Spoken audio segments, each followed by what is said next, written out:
Hey, welcome. Today, we're diving deep into one of the oldest, most fundamental questions we've ever asked ourselves.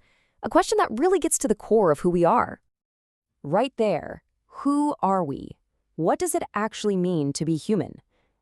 For thousands of years, cultures all over the world have come up with countless answers. But today, we're going to explore one of the most foundational answers in all of Western civilization. Yep, we're going straight to the source to really understand the biblical definition of a human being.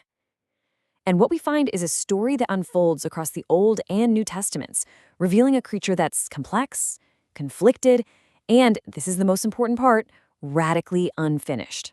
Okay, let's get into it. So, our story kicks off right where you'd expect, the book of Genesis. But here's the thing, we don't just get one creation story, we get two. And together, they lay the groundwork for everything that follows, giving us two core, complementary ideas about what it means to be human. The first huge idea comes from Genesis 1. Humanity is made in the image and likeness of God. Now, this isn't about looking like God physically. It's about being a reflection of the divine.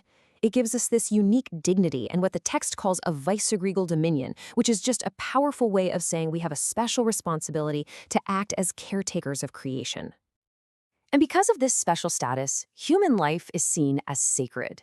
This means any violation against a person isn't just a crime, it's a sacrilege. It's an attack on the very image of God. This idea becomes the absolute bedrock of human value in this whole tradition. Then, the second creation story in Genesis 2 adds this incredible layer of complexity. Here, we're formed from clay and then infused with divine breath. You can really see our dual heritage here. We're a composite being. On one hand, you have argilla, the clay, which connects us to the earth and gives us kinship with the world. But on the other, there's the alito divino, the divine breath, which connects us to the heavens, giving us kinship with God. We're literally a bridge between two realms. Okay, now let's fast forward a bit to the New Testament. The Apostle Paul takes these foundational ideas and just throws this massive new element into the mix.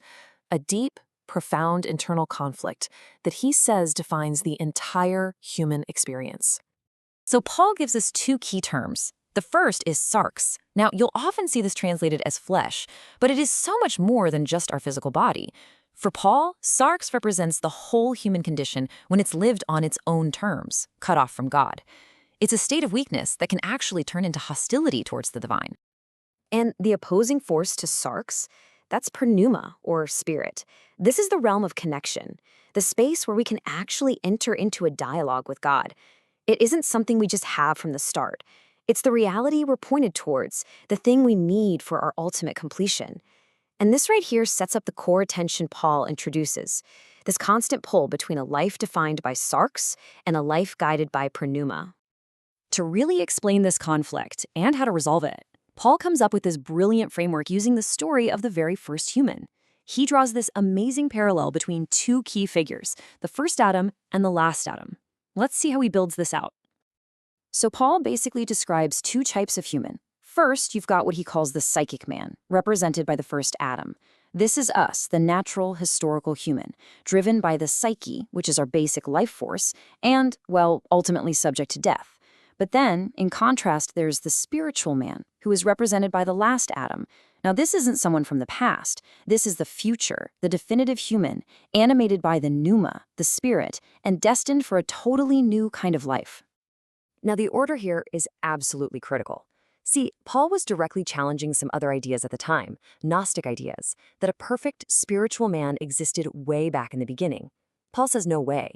He insists we start as the psychic man.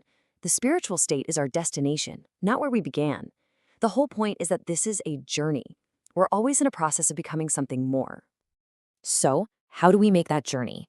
Well, for Paul, the answer is the absolute climax of his whole argument. The risen Christ is the last Adam. He's described as a life-giving spirit, the catalyst who basically throws open the door for all of humanity to make that transition from the psychic state to the pneumatic one. His resurrection is the beginning of a whole new humanity. All right, so let's bring all of this together. When you combine the views from Genesis with what Paul adds, you get this incredibly powerful and dynamic picture of what it means to be human in the biblical tradition. So, what is a human? We're a complex being, right? A mix of that earthly clay and divine breath. We're not meant to be isolated individuals. We're fundamentally relational, defined by how we connect with God, with each other, and with the world. And our bodies, what Paul calls the soma, that's not the enemy here. It's the bridge that allows for this whole journey. But if there's one thing to take away, it's this. We are radically incomplete, always, always in a state of becoming. You know, a later Christian theologian, St. Augustine, just captured this idea perfectly.